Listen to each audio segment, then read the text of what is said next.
Então, irmãos queridos, vamos à palavra de hoje, né? Abra sua Bíblia, carta de Paulo aos Colossenses. Estamos naquela série de meditação na carta de Paulo aos Colossenses.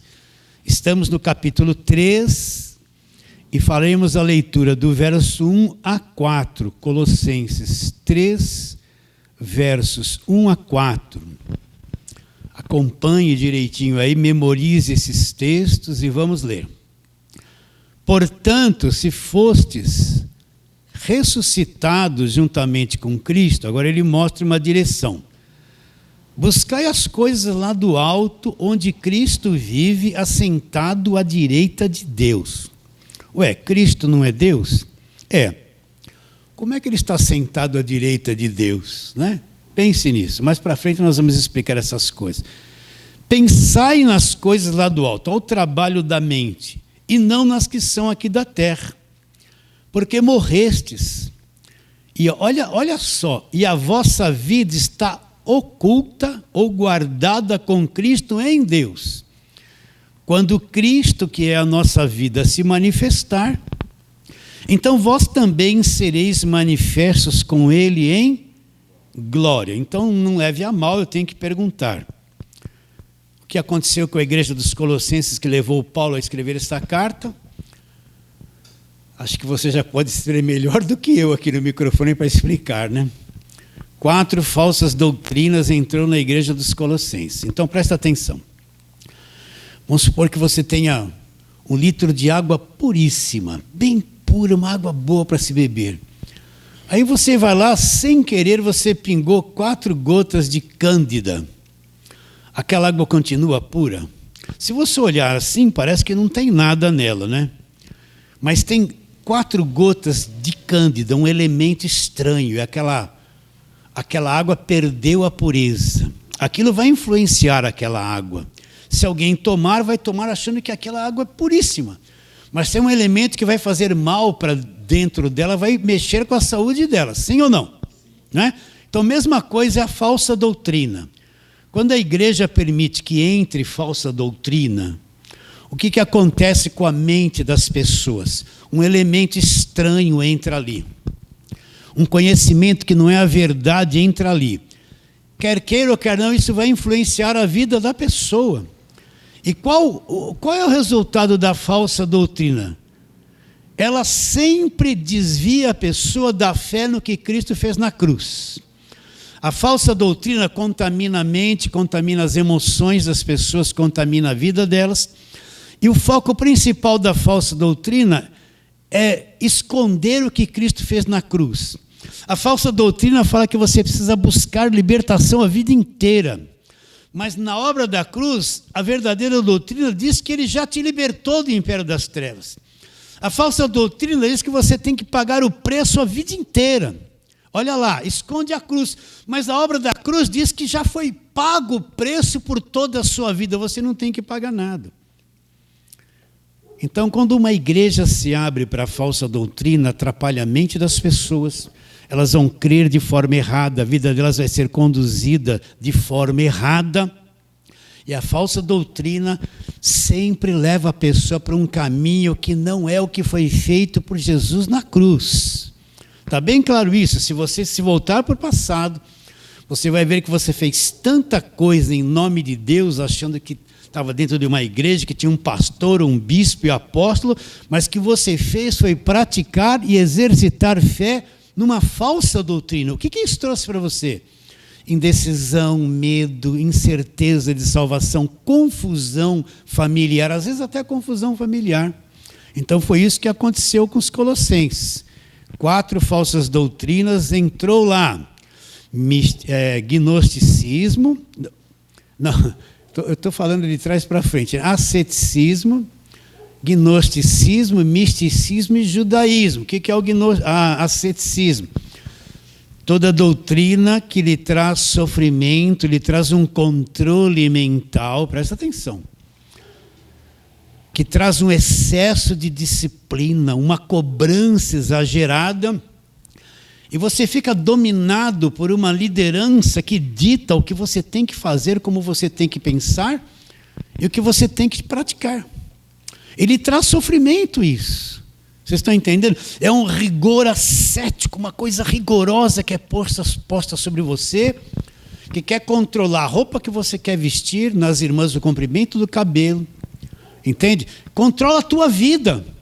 Tudo você está controlado por aquele sistema religioso. E no meio do asceticismo, surge essa conversa de um Deus da barganha, um Deus da troca, um Deus que cobra coisas. Um Deus interessado na tua oferta, no teu dinheiro, nas coisas que você vai fazer para Ele. É daí que vem essa conversa, você tem que dar o teu melhor, você tem que dar o teu tudo. Você sempre tem que dar, porque Deus, Ele não vai fazer nada a seu favor se você não fizer uma oferenda para Ele, um dinheiro, um dízimo, uma oferta, um sacrifício. Vocês estão entendendo? Esse não é o Deus da nova aliança, é o Deus da barganha. Então, para mim me chegar a Deus, eu tenho que sempre ter alguma coisa para dar para Ele em forma de dar para a igreja.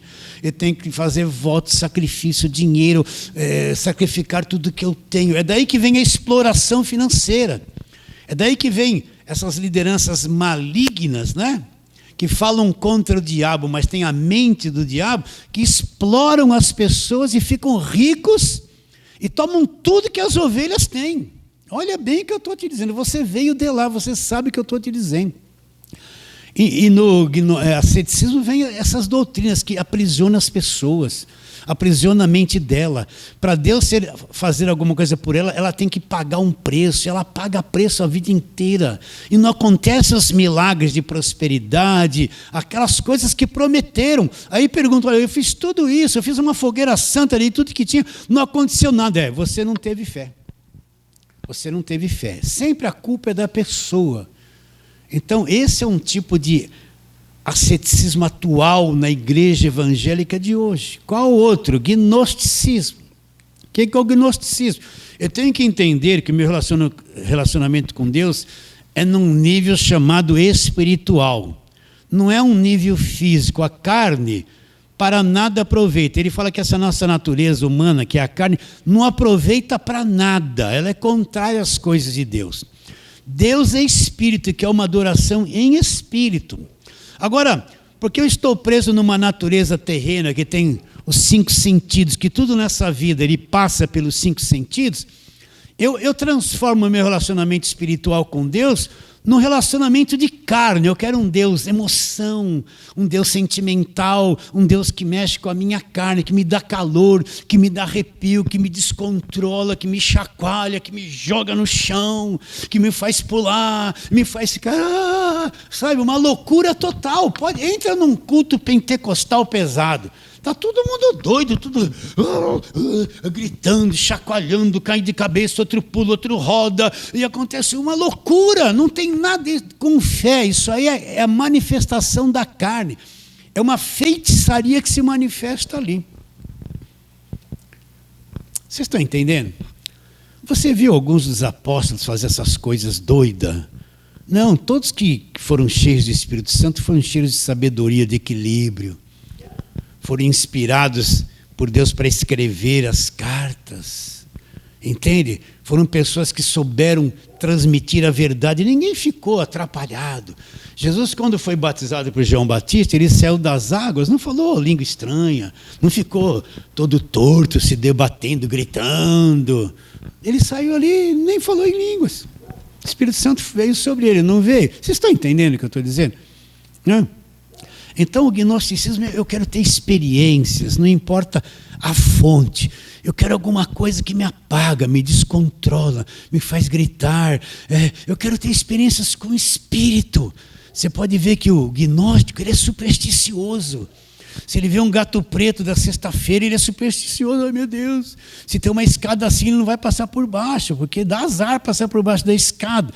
E se ele está numa igreja que prega isso, ele se torna uma pessoa supersticiosa, ele vira doido, a mente dele fica doida, de tanta superstição que ele tem.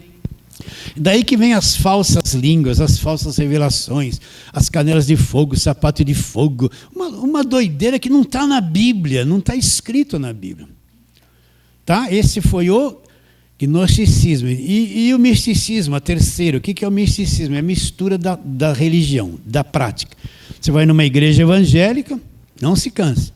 Então você vai lá num culto e você vai encontrar um pouquinho de espiritismo, de macumba, né? De catolicismo, e lá na igreja está escrito assim na frente: em nome do Senhor Jesus.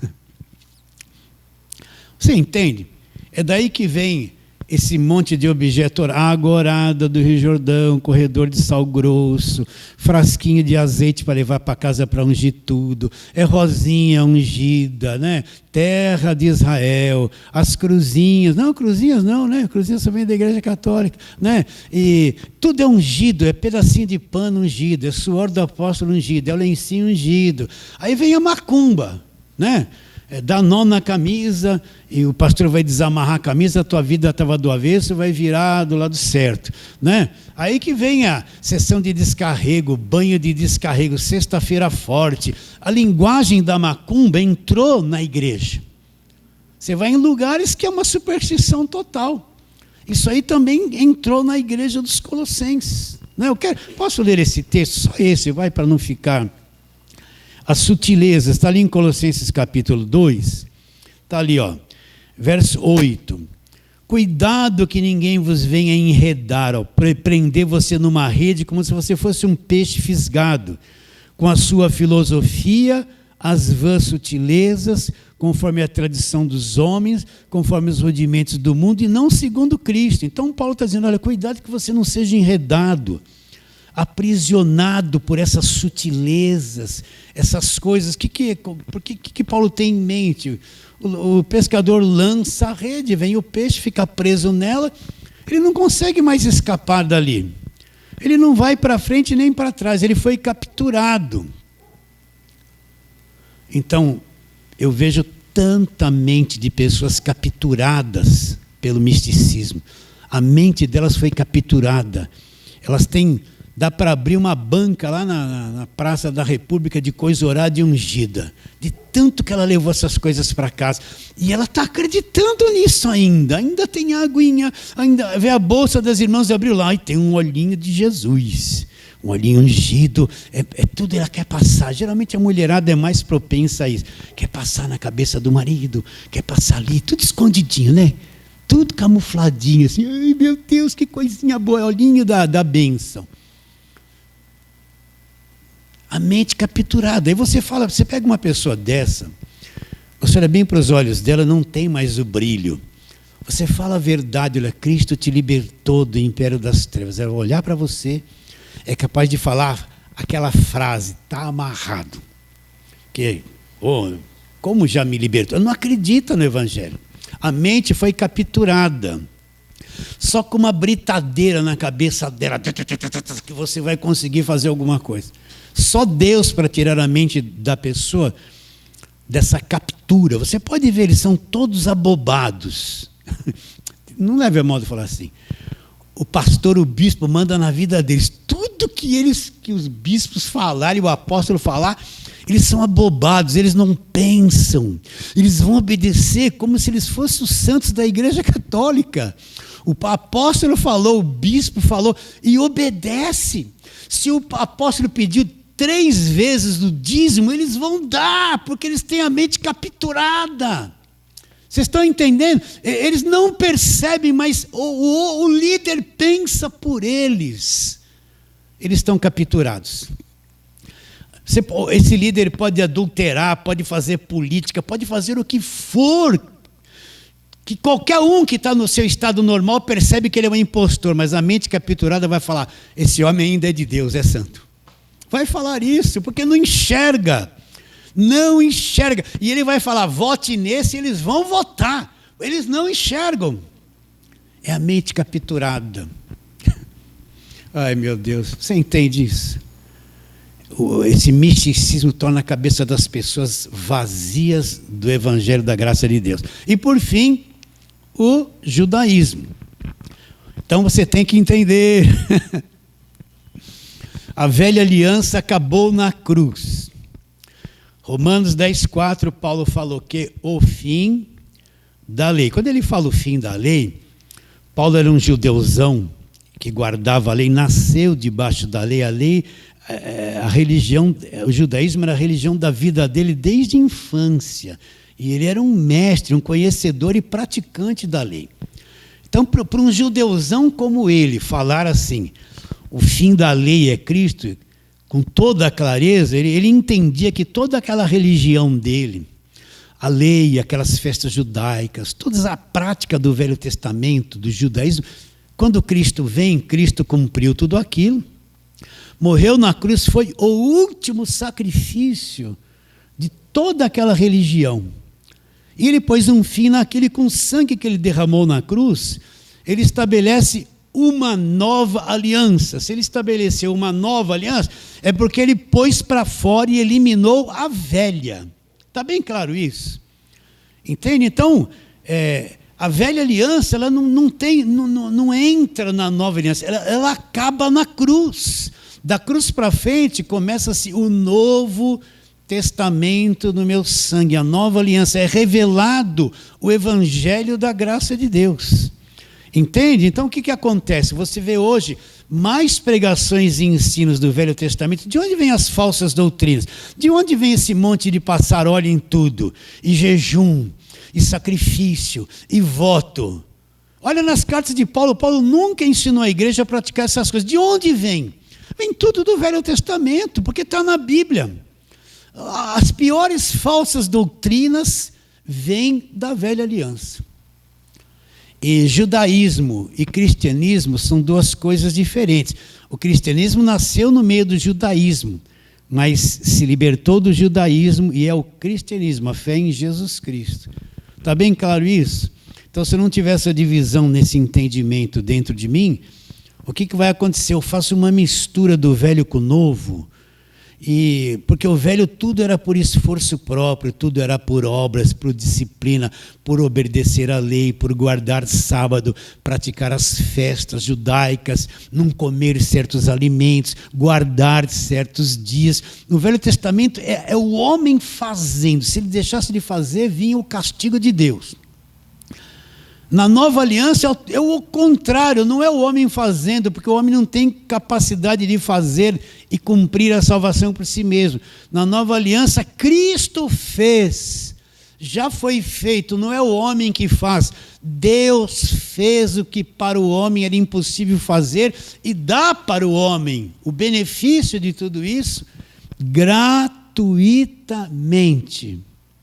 Então a velha aliança acabou na cruz. Então elabora em grande erro você fazer réplica de arca de velha aliança, construir templo de Salomão, que é templo de maldição, trazer as festas da lei para ser praticada no meio da igreja, ter aquele comportamento da velha aliança. Vocês estão entendendo? Prega-se muito e faz muita campanha sobre os 7 mergulhos de Naamã. Agora eu te pergunto, tanto o profeta quanto Naamã, o que eles conheceram da nova aliança? Eu pergunto assim para você pensar. Naamã recebeu o mergulho, deu 7 mergulhos no Rio Jordão, foi curado da lepra, e o profeta que mandou também não entenderam nada da nova aliança. Milhares de anos depois Jesus iria vir. Eles não entenderam nada. Vocês estão entendendo comigo isso ou não? Sim ou não? Não é? Gideão, os 300 de Gideão. O que Gideão entendeu da graça de Deus, do evangelho, das cartas de Paulo? Não entendeu nada. Ele sabia que tinha um medianita que vinha contra ele, eles estavam passando fome, e Deus deu uma estratégia para eles vencerem os medianitas. Não tem campanha de Gideão. Gideão não entendeu nada do evangelho da graça de Deus. Então a mentalidade daquele povo era uma mentalidade da lei, debaixo da lei, da compreensão da lei, e Deus era com eles praticando a lei. Quando vem a nova aliança, um novo conhecimento, uma nova revelação, um mistério que estava oculto, Paulo fala, dos séculos e das gerações, agora foi revelado. Entende isso? A sabedoria de Deus foi revelada, a graça de Deus. O que diz lá? A lei e os profetas vieram o quê? Por João, mas a graça e a verdade veio por quem? Por Jesus Cristo.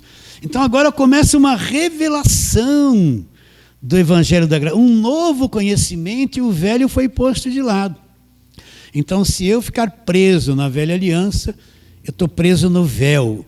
O Velho Testamento põe um véu na mente das pessoas, ela não consegue entender que tudo já foi feito. Velha aliança, tudo depende do homem. A nova aliança depende de Deus. Velha aliança, tudo é feito pelo homem. Nova aliança, já foi feito por Deus. Na velha aliança eu preciso lutar para me libertar. Na nova, fui liberto do império das trevas. Já fui. É totalmente diferente. Então, isso aí entrou na igreja dos Colossenses, eles perderam a visão de quem Jesus Cristo era e da obra da cruz. Aí chegamos nesse capítulo 3 de Colossenses. Vamos ler de novo, verso 1 a 4.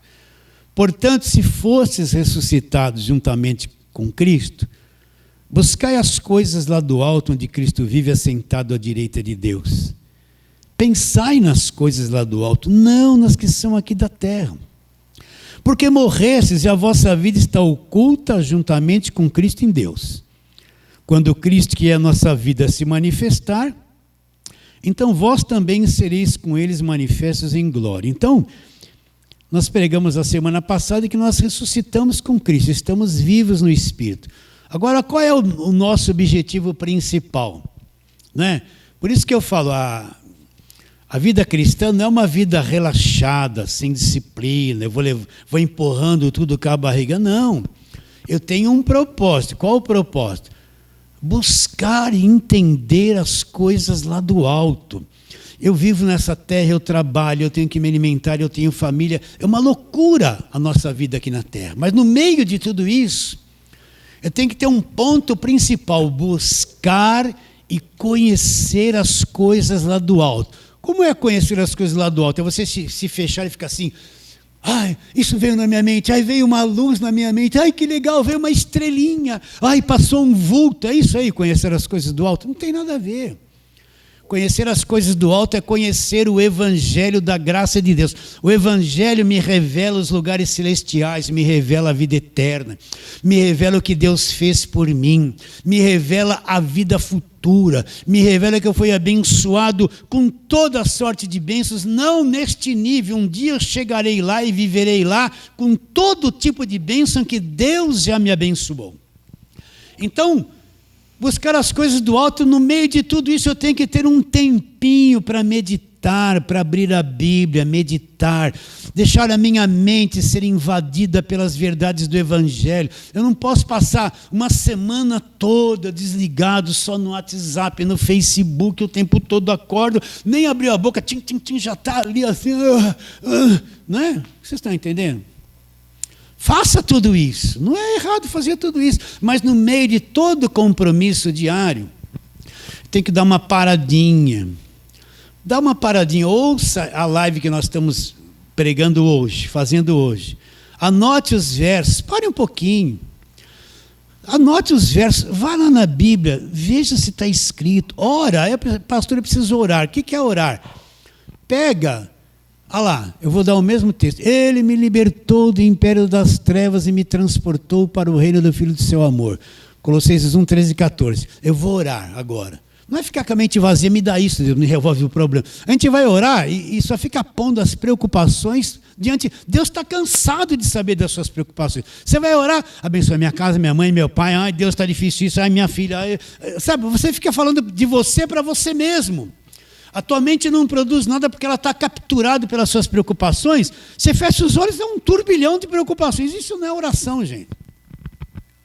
Quando você vai orar, vai com a palavra na mente. Me libertou. Senhor, o Senhor me libertou. Vai falando, bate um papo com a palavra com Ele. Para um pouquinho, acalma a mente. Me libertou, quer dizer que eu estou totalmente livre. Senhor, nossa, que coisa, o Senhor me libertou. Eu te adoro, me libertou do império inteiro das trevas. Eu estou orando a palavra. Ai, eu te adoro, eu te agradeço, eu sou liberto. Trabalha a tua mente na verdade. Vocês estão entendendo? Me comprou com seu próprio sangue, Atos 20. O Senhor me comprou, me adquiriu com preço de sangue. Eu sou teu para sempre. Então, por isso que eu entendo agora, não vou perder a salvação. O Senhor me comprou com seu próprio sangue. Me comprou, eu te adoro, eu te adoro, eu te adoro. Eu uso essa prática, presta atenção. Ficar um mês no mesmo assunto. Não tenha pressa de querer. Sabe, você já viu o cachorro quando está com fome? Você já viu? Você põe lá um monte de coisa, ele vem só, ele vai enchendo, ele nem mastiga, ele vai engolindo tudo inteiro, joga lá, vira a vasilha daqui, fica louco, não fica? Então você vê o crente assim, não queira comer tudo de uma vez. Pega um assunto e fica uma semana naquele texto, meditando, memorizando o texto, orando o texto. Não tenha pressa. Explore o máximo. A nossa alma, a nossa carne, ela é muito tensa. Ela tira a percepção do Espírito, a nossa concentração. Você pode ver quando você vai orar, fecha os olhos e vê um monte de coisa na tua cabeça. Tua mente está assim, parece uma metralhadora. Entende? E o nosso espírito, o nosso homem interior é uma coisa suave, delicada, equilibrada. Eu preciso atingir ele na oração. Então, se eu pego um texto, eu vou ler esse texto a semana inteira, tua carne vai falar, não, já está enjoado, leu uma vez já quer virar. Não é assim, a carne se opõe ao alimento do espírito. Pega aquele texto, aquele capítulo, uma semana vai lendo e orando ele, abre o meu entendimento, Deus. Abre meu entendimento, olha, Senhor, eu estou lendo isso aqui, olha, Senhor, que coisa maravilhosa. Te agradeço, eu te adoro, olha, me libertou, me comprou com seu sangue. Agora não há condenação para mim, eu não estou mais debaixo da lei, eu estou debaixo. Ah, que coisa gloriosa. Vai orando, converse com Deus esse verso. Adore Ele, fale o verso para Deus de novo. Fica uma semana, a nossa carne não deixa você fazer isso. Olha bem. Se você for praticando isso, as coisas do alto vão se abrindo lentamente na tua mente, no teu espírito. A palavra vai sendo memorizada, ela vai se tornando viva e se interiorizando no teu espírito. É o alimento para o teu espírito. E eu vou tendo conhecimento das coisas do alto. A maior parte do povo de Deus, sabe por que acredita em mentira? Porque não lê a Bíblia, não estuda. Às vezes está na mão de homens que não ensinam nada. Né? Esses que ficam com coisa orada e ungida, sabe por que eles fazem isso? Porque não leram as cartas de Paulo nenhuma vez na vida deles, porque se lê, vê que Paulo nunca praticou tais coisas e nunca ensinou a fazer isso. É porque a maior parte só depende de ouvir aquele programa da televisão e fazer o que aquela gente maligna quer. Gente maligna, quem leva a pessoa a beber água e coisa orada é maligno. Vocês estão entendendo? Eles não pensam, eles não lê. Pega o vovozinho e fala assim, já leu Romanos 8? Romanos 8, o que diz Romanos 8? 20 anos na igreja, às vezes é porteiro, tesoureiro, obreira, faz parte do círculo de oração, nunca leu Romanos 8, gente. Por isso que acredita em todas as besteiras que qualquer um fala. Agora, quando eu vou buscando as coisas do alto, meditando, reparo a palavra, pego aqui um texto. Eu fazia isso, ia trabalhar, penso que eu ficava no ônibus. Eu já falei isso a semana passada, vou falar de novo. Eu tinha uma Bíblia velha que eu tirava o livro da Bíblia. Bom, vou meditar em Romanos. Arrancava da Bíblia, põe ele dobradinho aqui. Entrava no ônibus, dizia de pé, segurando aqui e lendo ele ali. Sentava no metrô, lendo aqui. E de volta, o tempo todo, para não ficar olhando, sendo tentado a olhar aquilo que não deveria olhar. Pode ser tentado, mas é melhor estar ali olhando a palavra. Vocês entendem? Então é um trabalho, presta atenção. Esse trabalho aqui é só o pontapé inicial. Agora você tem que ter uma responsabilidade de meditar. Eu gosto tanto do Salmo 91. Meu Deus, só fica no Salmo. O Senhor é meu pastor, nada me faltará. Só memoriza aquelas coisinhas de criança, gente. Não tem profundidade no conhecimento. A tua mente está aí, se você forçar, ela vai reagir, ela vai entender, ela vai se manifestar. Deus está por trás disso. E quais coisas do alto? É conhecer o Evangelho da graça de Deus. Então, na medida que você vai meditando, orando, participando do culto, aprendendo, volta para lá, faz uma revisão, anota, vem para cá, vem para lá. Você vai crescendo, o seu homem interior vai reagindo e o mundo invisível vai se abrindo para você. Vai se abrindo, vocês entendem? E você vai conhecendo as coisas do alto. Você vai ter um intenso desejo do mundo invisível de Deus. Aquilo que era um enigma passa a ser uma coisa real no teu entendimento, na tua compreensão. É buscar as coisas lá do alto onde Cristo vive assentado à direita de Deus. Agora, o que Paulo fala no verso seguinte? Olha lá. Porque morrestes, verso 3, e a vossa vida está oculta juntamente com Cristo em Deus. Então, na semana passada falamos que nós ressuscitamos com Cristo, hoje que nós morremos com Cristo. Então, vamos abrir a carta de Paulo aos Romanos, capítulo de número 6.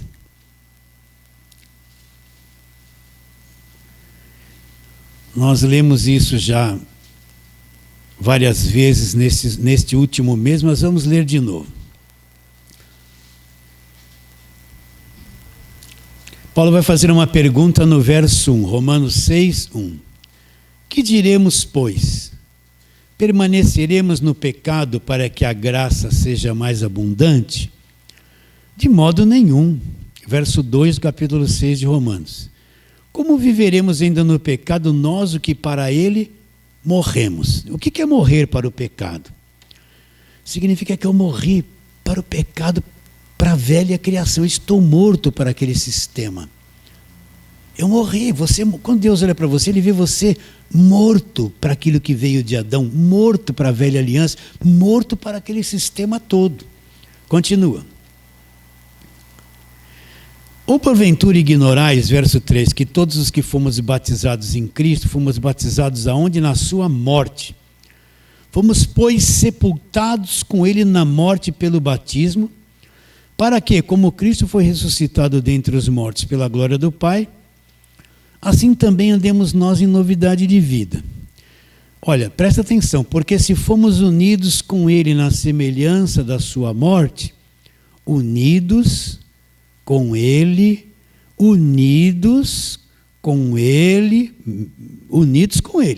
na semelhança da sua morte, certamente seremos também na semelhança da sua ressurreição. Sabendo isso, eu tenho que saber, foi crucificado com Ele o nosso velho homem, para que o corpo do pecado seja destruído, e não sirvamos o pecado como escravos. Olha lá, porquanto quem morreu está justificado do pecado. Como assim eu fui unido na morte dele? Então vamos à mesma explicação, arroz com feijão. Deus fez o primeiro casal, pôs ele no jardim do Éden, deu um mandamento, eles não obedeceram, comeram no fruto e pecaram. Eles se tornaram pecadores, estragados, geraram filhos e filhas.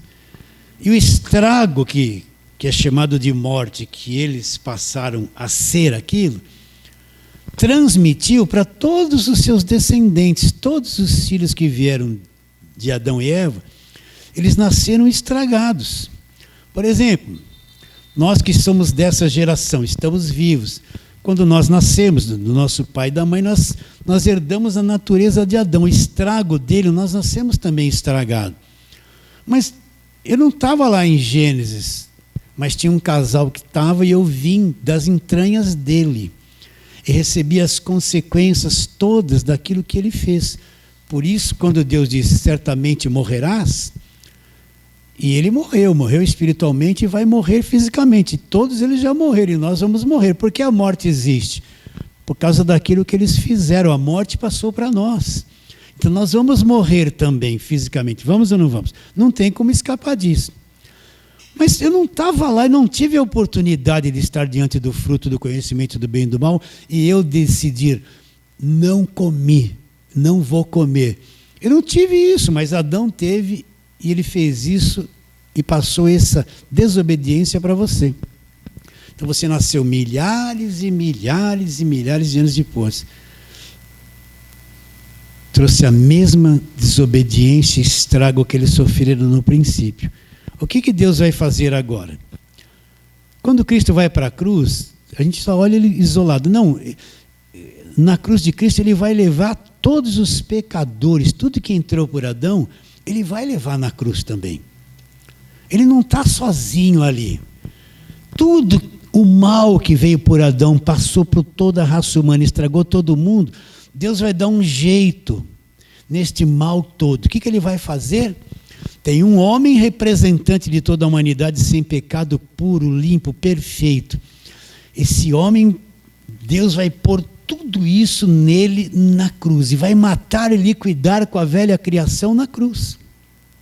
Então, quando Cristo está ali, na cruz, ele não está sozinho, você também está. Eu estou sendo incluído. Eu estava incluído em Adão. Ele criou o problema e eu sofri a consequência. Agora Deus vai fazer o quê? Ele vai incluir todos, como estava incluído em Adão, na pessoa de Jesus Cristo. Então, quando Cristo está na cruz, ele é o teu representante, você está ali com ele também. Então a cruz, presta atenção para você entender o Velho e o Novo Testamento. Olha, a cruz acaba com a velha criação, acabou com a velha aliança, acabou com a condenação, acabou com a velha criação. E nós somos incluídos na morte de Cristo na cruz. O nosso velho homem foi com ele crucificado, o nosso pecado foi com ele, o preço do pecado foi pago por ele. E Deus incluiu todos nós ali na cruz, e quando ele morre, nós morremos juntamente com ele. Deus nos incluiu, como estávamos incluídos em Adão e fomos incluídos em Jesus Cristo. Depois da cruz vem o quê? A ressurreição. Lembra que falamos domingo? Se você ressuscitou com o novo nascimento, a ressurreição. Se você ressuscitou com Cristo, busca as coisas lá do alto. Depois da cruz, quando eu creio em Cristo, eu sou chamado da morte. Conheço o Evangelho, eu passo para a vida, fui ressuscitado, nasci de novo, nasci em espírito. Porque só pode nascer quem morreu. Então, nosso velho homem foi cravado com ele na cruz. O julgamento de toda a velha criação e da velha aliança é na cruz. Depois da cruz, tudo é novo. Tudo é novo. Aqueles que estão em Cristo são o quê? Uma nova criatura. O passado, olha lá, antes da cruz, as coisas velhas se passaram, tudo se fez novo, segundo os Coríntios 5:17. Então, o que esse texto está dizendo? Como eu vou viver no pecado? 6:1. Para que a graça seja mais abundante? De modo nenhum. Como vou viver no pecado, nós o que para ele morremos? Olha o verdadeiro batismo aqui. Ou porventura ignorais que todos os que fomos batizados em Cristo, fomos batizados aonde? Na morte. Fomos, pois, sepultados com ele na morte pelo batismo, para que, como Cristo foi ressuscitado dentre os mortos pela glória do Pai, assim também andemos nós em novidade de vida. Então, o que é ser sepultado com Cristo? Quando Cristo morreu, eu morri com ele. Quando ele foi sepultado, eu fui sepultado na morte. Esse é o verdadeiro batismo. O verdadeiro batismo não é jogar uma aguinha na cabeça, dar um mergulho na água. O verdadeiro batismo é esse de Romanos 6. Sepultados, eu fui incluído na morte, eu fui sepultado com ele na morte pelo batismo. Nós fomos sepultados na morte, morremos junto com ele. E quando ele ressuscitou, nós também ressuscitamos pela fé no poder dele. Entende isso? Ressurgimos. Por isso que você já tem a vida eterna, a tua carne morre, mas em espírito e alma você não morre. Não morre. Você está entendendo isso? Isso é uma palavra espiritual. Só quem tem o entendimento aberto é que vai entender que foi morto com Cristo na cruz. Olha lá, verso de número 6. Sabendo isso, eu tenho que saber, olha lá, que foi crucificado com ele o nosso velho homem. O que é o seu velho homem? Todo o seu passado. Aquilo que você foi antes de ser ressuscitado, de nascer de novo, de crer em Cristo. Todo o teu passado foi sepultado, acabou. Deus não olha mais o teu passado. Você tem recordação dele, mas Deus não se lembra nada do teu passado, porque ele só olha em você a nova vida, a nova criação. Sabendo isso, que foi crucificado com ele o nosso velho homem, para que o corpo do pecado seja destruído e não sirvamos o pecado como escravos. Porquanto quem morreu justificado está do pecado. Então nós morremos, nós somos justificados do pecado. Entende isso, querido? Sim ou não? Vamos lá para a segunda carta aos Coríntios, vai um pouquinho para frente, vem primeira e segunda carta aos Coríntios. Segundo aos Coríntios, capítulo de número 5.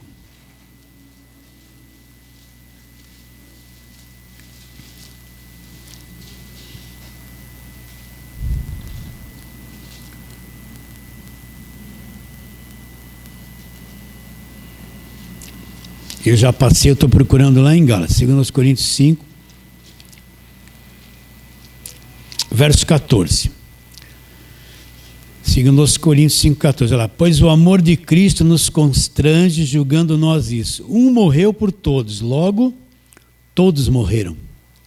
Ele morreu por todos para que os que vivem não vivam mais para si mesmos, mas para aquele que por eles morreu e ressuscitou. Então, quando Cristo morreu, ele morreu por todos.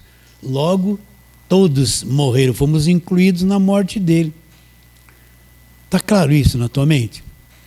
Primeira carta de Paulo aos Coríntios, capítulo 15, vai lá.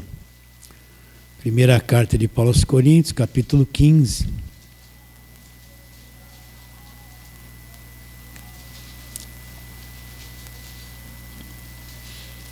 Verso 21 e 22.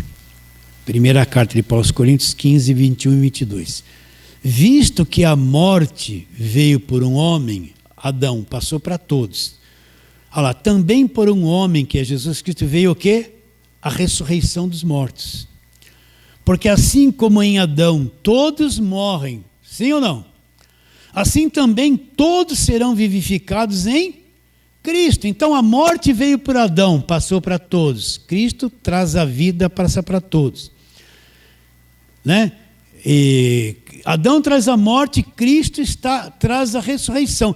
Tudo que Adão fez e passou para nós, Cristo desfez na cruz e nos trouxe tudo que ele conquistou para nós. Então Adão é morte, Cristo é vida.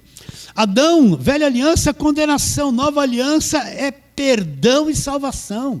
Velha aliança, destruição. Nova aliança, novo nascimento, salvação, não destruição.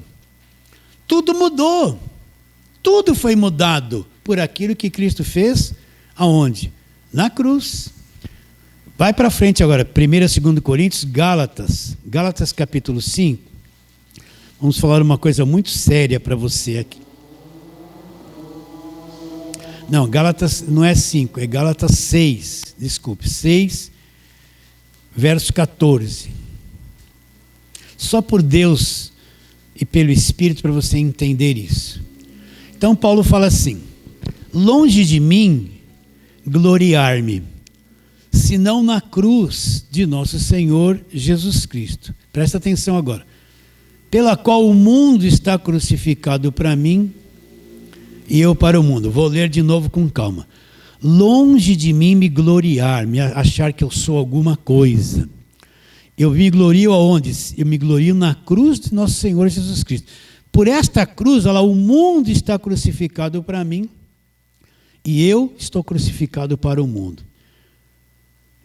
Então a velha criação, tudo que é antes da cruz é a velha criação.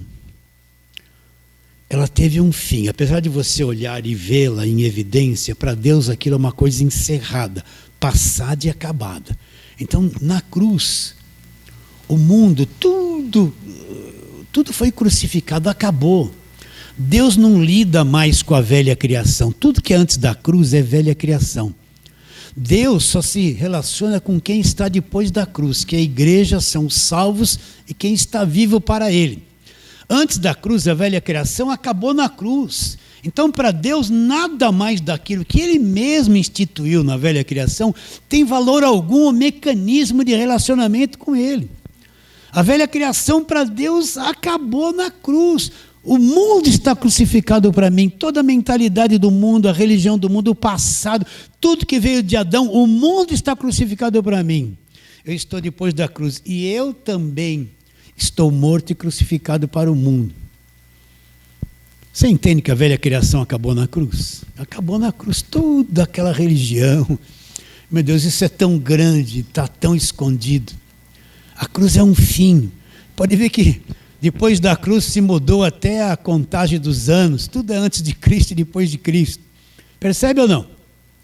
Então, longe de mim gloriar-me a não ser na cruz. Porque o que aconteceu na cruz? O mundo, toda a velha criação foi crucificada para mim e eu estou crucificado. Não volto mais para lá, não tem como. Por isso que eu afirmo, quem está na velha aliança, está na velha criação, está no véu. Está morto ainda, não passou pela cruz, gente. Não passou pela cruz. Pedro não enxergou nada disso. Tiago não enxergou nada disso. João não enxergou nada disso. Judas, os escritores da Nova Aliança, ninguém enxergou nada disso. O único que teve visão e pôde pregar essas coisas foi quem?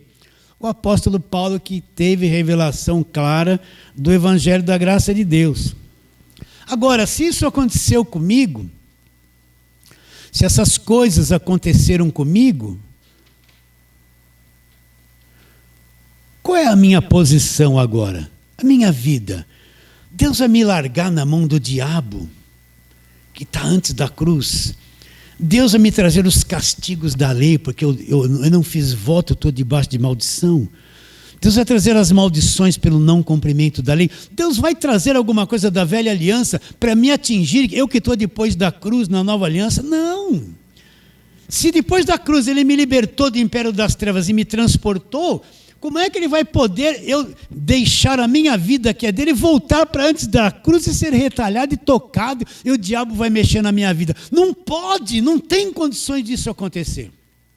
Uma vez libertos, para sempre libertos. Não tem retorno, meus irmãos. Não tem retorno àquilo que acabou na cruz.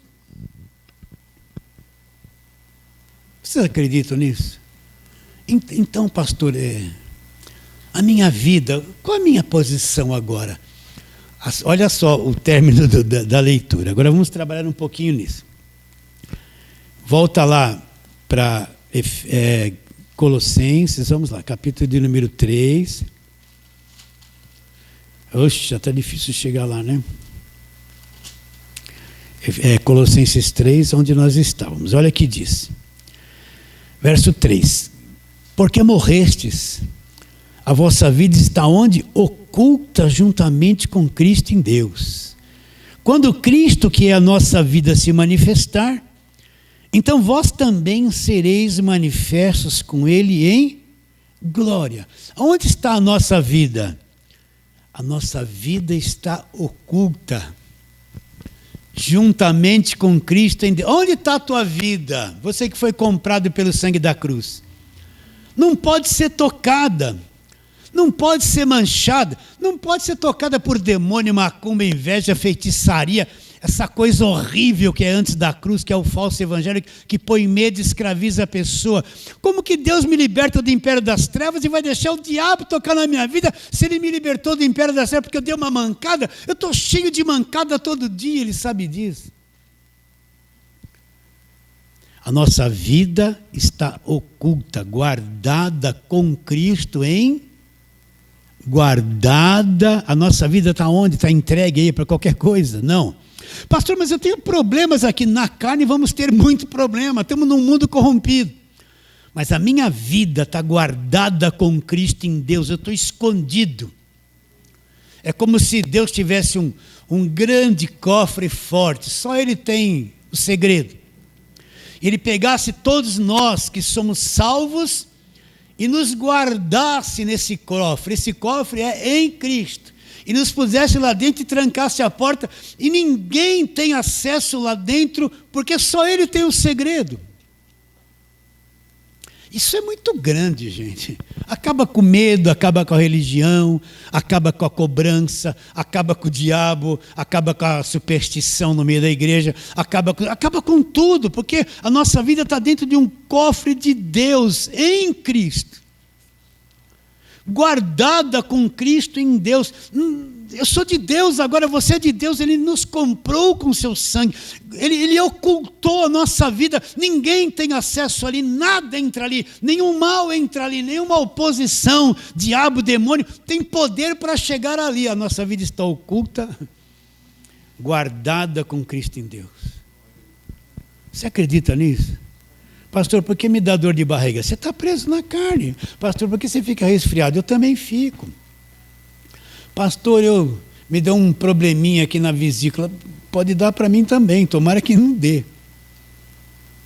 Pastor, eu peguei dengue. Pegou. Estou até com sequela, a tua carne.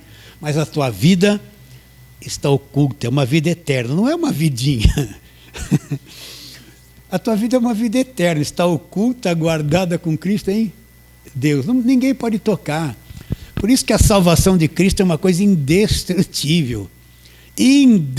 Ser salvo é ser indestrutível. Essa carne pode voltar ao pó, mas a minha vida está guardada com Cristo em Deus. Vamos ler um texto aqui? Então vamos lá. Está em Colossenses, volta aí, Colossenses 1,13, né? Olha lá, vamos ler, porque já lemos 50 mil vezes aqui. Olha lá, o que ele fez? Agora que eu sou salvo, eu fui justificado, eu ressuscitei, eu sou filho de Deus. O que ele fez? Se eu procurar esse texto aqui, antes da cruz, eu não vou achar, porque não existe esse ensino lá. Pode correr os profetas maiores, profetas menores, pode ler tudo, Mateus, Marcos, Lucas e João, aí você vai chegar lá, essa casta não sai se não for para o jejum e oração. Ai meu Deus, eu não jejuei, a casta de demônio está em mim. Quando o espírito imundo sai do homem, anda por lugares áridos, procurando repouso, aí não encontra, aí ele diz, já sei, voltarei para minha casa. Aí volta e encontra a casa varrida, adornada, ele volta e traz com ele mais 7 espíritos. Mas essa casa vazia não é crente, não está depois da cruz, não é salvo. É tudo coisas faladas antes da cruz, que depois da cruz não passa. Aí está o crente, a minha casa está vazia, vem 7 espíritos pior na minha vida. Uma desgraça esse ensino. Isso é uma maldição. Acreditar numa desgraça dessa, é isso que é maldição pregada pelo falso evangelho. Então o crente deixou de ir na igreja, virou casa vazia. Agora vem 7 demônios entrar nele. Como pode entrar um demônio em quem tem a vida guardada com Cristo em Deus? Quem é cheio do Espírito Santo é um salvo. Não entra nada, não tem lugar para isso, gente. E você vê uma igreja amedrontada. Todo culto tem que pôr a mão na cabeça e expulsar a mandinga. É agora, põe a mão, é agora, vai, em nome de Jesus, em nome de Jesus, sai! Ai, tomei o passe, no dia seguinte lá, é agora, em nome de Jesus, sai na sexta-feira, é agora. Ele está 10 anos pondo a mão na cabeça e não saiu ainda, porque não conhece o evangelho. Vocês entendem isso? Olha lá, verso 13. Ele já fez o quê? Nos libertou do império das trevas e nos transportou para o reino. Ele nos libertou totalmente do império das trevas e nos pôs no cofre, no reino. Estou lá dentro. O que eu encontro lá dentro? Lá no qual nós temos a redenção, o fim de... O que é redenção? O fim da escravidão. Me libertou do império das trevas, me transportou, me pôs em Cristo, no cofre. O que eu encontro lá? A redenção. E a minha condenação? Olha lá, e a remissão. Pagou, limpou toda a minha culpa, todos os meus pecados. Minha vida está guardada com Cristo em Deus. Então, quando você sair do corpo e morrer aqui essa carne, você vai entrar numa dimensão celestial guardada com Cristo em Deus.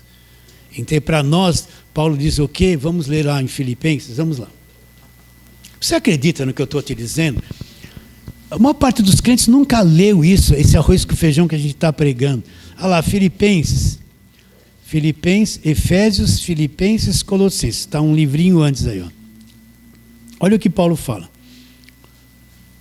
Verso 20, capítulo 1, verso 20. Segundo a minha... capítulo 1 de Filipenses, verso número 20. Segundo a minha ardente expectativa e esperança de que em nada serei envergonhado, antes, com toda ousadia, como sempre, será Cristo engrandecido no meu corpo, quer pela vida, quer pela morte. Porque para mim o viver é lucro. Porque para mim o viver é Cristo e o morrer é lucro. O que Paulo está dizendo? Para mim, viver é Cristo e morrer é lucro. Entretanto, se o viver na carne traz fruto para o meu trabalho, já não sei o que hei de escolher. Ora, de um e outro lado estou constrangido, tendo o desejo de partir e estar com Cristo, o que é incomparavelmente melhor. Mas por vossa causa é necessário eu permanecer na carne. Para aí. Como é que alguém que está vivo pode chegar e falar assim, morrer é lucro, eu tenho um desejo de partir, de morrer logo. estar com Cristo. Ele não estaria com Cristo dormindo, não, apagado, não. Estaria com Cristo. Ele fala, é incomparavelmente melhor. Tem o desejo de partir, estar com Cristo e logo sair desse corpo e logo para lá. É incomparavelmente melhor do que essa vida que eu estou tendo aqui. Mas por causa da igreja, que tinha que ensinar, trabalhar, era necessário que ele permanecesse na carne. Então você vê um apóstolo que conhecia muito do outro lado e tinha o desejo de morrer logo. Ele está dizendo que é lucro. É lucro. Então nossa vida está guardada com Cristo em Deus. A salvação não é uma coisa fraca que você perde. Você mudou de roupa, perdeu a salvação, cortou o cabelo, perdeu a salvação, não deu dízimo, perdeu a salvação, não foi na igreja um domingo, perdeu a salvação, não foi na reunião de oração, perdeu. Não, isso é tudo uma praga, um ensino mentiroso que traz peso, tudo perde a salvação. Não, a nossa salvação não se perde, a nossa vida está oculta, guardada com Cristo em Deus. Essa a nossa posição. Estamos no cofre, fomos transportados e postos em Cristo. O cofre de Deus, ninguém toca ali dentro, ninguém tem segredo para entrar ali. Uma vez salvo, salvo para sempre. Sempre salvo, sempre salvo. Não é pequena a salvação. Está claro isso? Agora, olha lá o verso de novo. Colossenses 3, verso 4. Verso 4. Quando Cristo, que é a nossa vida, quem é Cristo é a nossa vida, ele se manifestar, então vós também sereis com eles manifestos em glória. Então vai chegar um dia que Cristo vai se manifestar a esse mundo. Mas ele não vem sozinho. Coríntios, olha, ali em 1 Tessalonicenses fala que quando ele se manifestar, ele voltar, os que estiverem vivos serão arrebatados e transformados num abrir e piscar de olhos. Mas e aqueles que morreram em Cristo, que já foram para a glória? Quando Cristo se manifestar, então, eles serão manifestos. Cristo não vem sozinho, pairando nas nuvens, vocês estão entendendo? Ele vai trazer com ele todos os que acreditaram, mas nós não vamos vir com esse corpinho aqui fraquinho, cheio de enfermidade. Nós vamos vir com um corpo em glória, um corpo de glória, glorificado, como é o corpo dele agora. Então, quando ele se manifestar, nós seremos manifestos, nós viremos, todo mundo vai nos ver manifestos com ele em glória. Nós vamos ir voando com ele. Em que corpo você vai ter? Nós vamos ser manifestos em glória, né? Não vai faltar cabelo, não vou precisar usar óculos, nem a barriga vai ser muito descompensada, muito para dentro, né? A cabeça grande ou pequena. Eu vou ter um corpo glorificado e vou ser manifesto com ele em glória, glória. Aí a minha carne não é mais, eu já estou com o corpo glorificado, as minhas tendências físicas não vão existir mais, eu tenho tendências celestiais com o corpo glorificado, totalmente diferente. Você entende? Você acredita nisso que eu estou te dizendo? Será que você acredita? Para uma irmãzinha da internet ficar contente, você crê, tem fé, que ela fala assim, pastor, esse negócio de acreditar é do homem, a fé é de Deus. Então, tem fé, ela fala assim para mim, né? Isso vai acontecer, então você está sendo preparado aqui, ó, para tomar posse de, nós cantamos, tudo que Jesus conquistou na cruz é um direito nosso, tomemos posse, é nossa herança, isso é tomado posse pela fé, a nossa herança aqui na terra, vamos viver assim. Esse é o evangelho da graça de Deus, né? Sem medo de diabo, de demônio, de macumba, de superstição, livre, totalmente livre. Crê nisso, eu preciso ler de novo, eu não consigo ficar sem ler, vamos lá. Colossenses 3, porque morrestes, já expliquei isso, a nossa vida está guardada, transportada, guardada no cofre, está oculta juntamente com Cristo em Deus. Quando Cristo, que é a nossa vida, se manifestar, então vós sereis também manifestos com ele. De que forma? Gloriosos, perfeitos, glorificados. Recebe a palavra de hoje? Fala assim, amém. Vamos ficar em pé, né? E vamos orar, vamos orar. Senhor, nós te adoramos profundamente em espírito e na verdade, que é a tua palavra, o Evangelho. Te adoramos, só resta nos prostrarmos diante de ti, te dar graças e te adorar sem palavras, Senhor. Mas queremos pedir pelos que aqui estão, pelos que ouvirão na internet, que o entendimento deles sejam abertos. Que teu Espírito arranque a tradição, a mente velha, a mente capturada, seja desfeita pelo poder da tua palavra, Senhor. E hoje muitos ainda venham ser despertados para a grandeza e poder daquilo que é o Evangelho da graça de Deus. Crendo que será, oramos pela fé em nome de Jesus. E aquele que crê diz, amém. Pode aplaudir.